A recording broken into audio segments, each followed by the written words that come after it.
2017 Lexus GS 350F Review. Once upon a time the car company Lexus had a vision of itself not just providing more luxurious Toyotas to the world, but creating a new image for itself as a highly respected BR, and offering a varied mix of vehicles to suit every taste.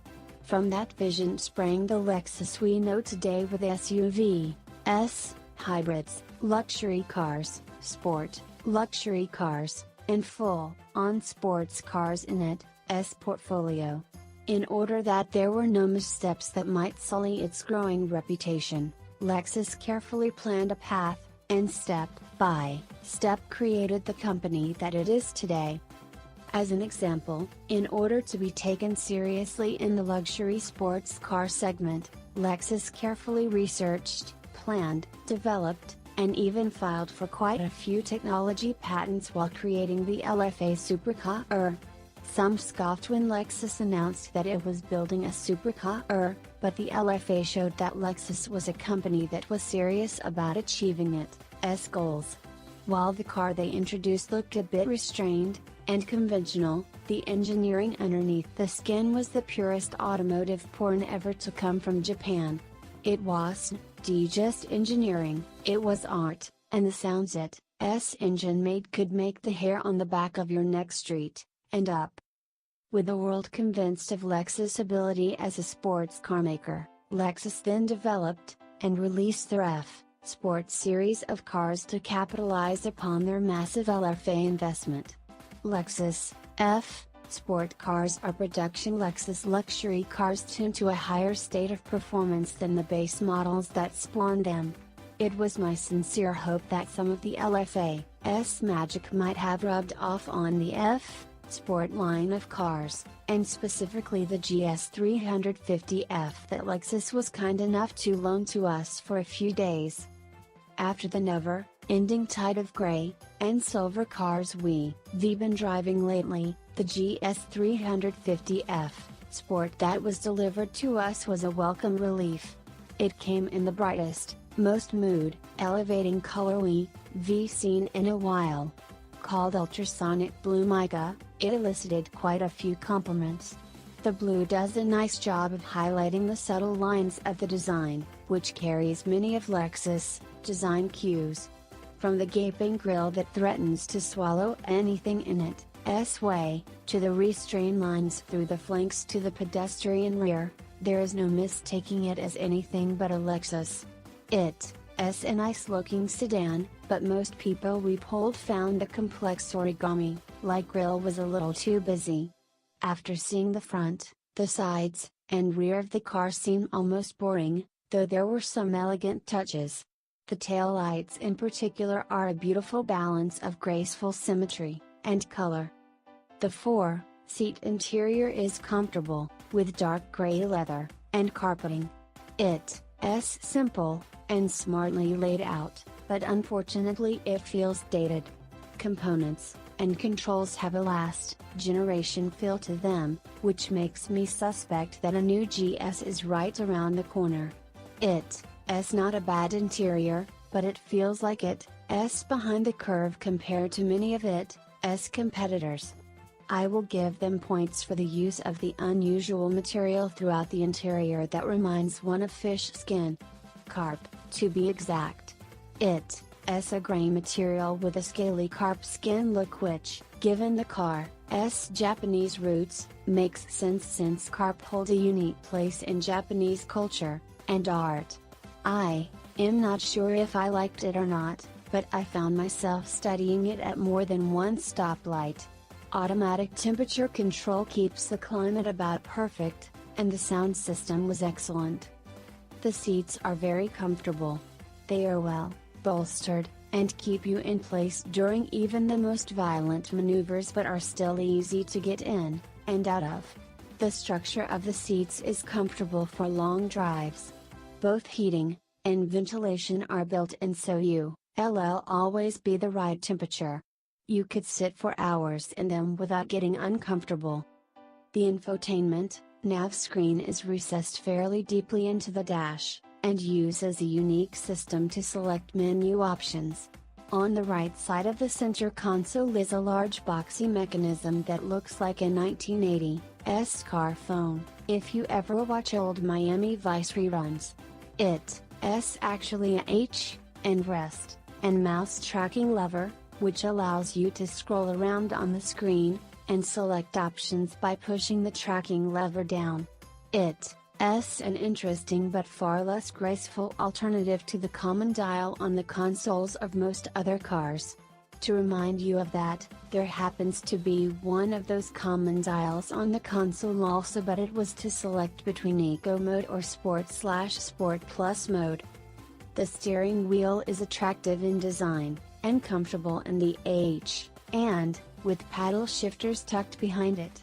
Cruise, radio, phone, and lane keeping controls are built into it for convenience. It is heated as well, and it kept my H and S warm on more than one frosty morning. Street and art electronics include all the recent lane keeping, blind spot monitoring, and distance following safety systems that seem to be de rigueur in higher-end cars these days. The trunk is sizable, and has a few compartments built into it for storage of the spare tire, tools, and whatever else you want to keep back there. There's a pass-through into the back seat should you need to carry skis or long tools. So how does it drive? As an F-Sport car, I was really hoping for a little LFA magic, and while everything looked promising on the spec sheet, the LFA did rub off on the GS 350F as much as I'd hoped. The engine is a 3.5 liters V6 making 311 horsepower, and 280 pounds-foot of torque. It sounds restrained, and a little quiet but confident, and propels the car at a decent rate. It makes most of its power in the upper rev range in a fairly narrow power B, and so you have to keep it revving in order to take advantage of the power. As long as you be in Sport or Sport Plus mode, it moves the car with authority, but it could use more power. The engine power is channeled through an 8-speed transmission, driving the rear wheels. The shifter has both a sport shift feature and paddle shifters too. The 8-speed transmission was likely chosen to help keep fuel mileage numbers looking good because disappointingly, it really doesn't add any enjoyment to driving the car, even with the paddle shifters. The engine-transmission pairing never really felt like a cohesive complementary unit, which was frustrating. They felt like two distinct elements reluctantly working together. The brakes are solid units that do a fantastic job of hauling the car down quickly and controllably from speed. They built confidence instantly the first time I had to really use them. Further specs include a limited slip rear differential, and 4-wheel steering that allows the car to turn around in a very small space. The first indication I got that this car was infused with the LFA's DNA was that the engine defaults into Eco mode when you start it. As you can guess, Eco mode keeps things efficient and conservative. It keeps shifts short, and hinders revs. It's okay for your daily commute, freeway slog, but it makes the car feel like a common utilitarian people mover, instead of a serious sports sedan. If you swing the mode dial on the console from Eco to Sport, the engine loosens up a bit, and the transmission holds onto gears longer before it shifts. It feels sportier, but with its peaky power B, and only 311 horsepower, and 280 pounds-foot in a car this heavy, it feels a little underpowered. I tried sliding the gear selector over to +/ and using the paddle shifters, hoping it would add some excitement to the experience. They shift through the 8 gears pretty quickly, and fairly responsively. However, with 8 gears you never quite seem to find yourself in the right one, so you have to quickly flip down through 3 or 4 gears to find one that will take advantage of the engine's sweet spot, and downshifting with the paddle shifters sounds really great, but it doesn't engine brake the car enough to make it worthwhile. After a while, I gave up on the paddle shifters, and found myself just letting the automatic do the work. If you twist the mode dial to Sport again, you engage Sport Plus mode, which also firms up the suspension and steering for a sportier drive. This makes the car come alive, and gives it some genuine sporting feel. The suspension consists of double wishbones up front, and a multi-link set up in the back. It has a good setup. It is firm but comfortable in Eco and Sport modes, and comfortably firm but even more responsive in Sport Plus mode. It was cold and rainy the week we headed, so we cooled push it too hard, but it feels good in corners, confident hills, and dips on challenging back roads. Upset it. It does what you ask of it, and it inspires confidence along the way. Lexus seems to understand and good suspension design. This is the most ish part of the car. The frustrating part is that you have to engage a particular mode in order to get it. It's like Lexus is trying to hide its sporting nature. In the end, the GS 350F just excite like you expect it to. Get the wrong idea. It is a good car, and it has performance. It just takes a conscious effort to find it.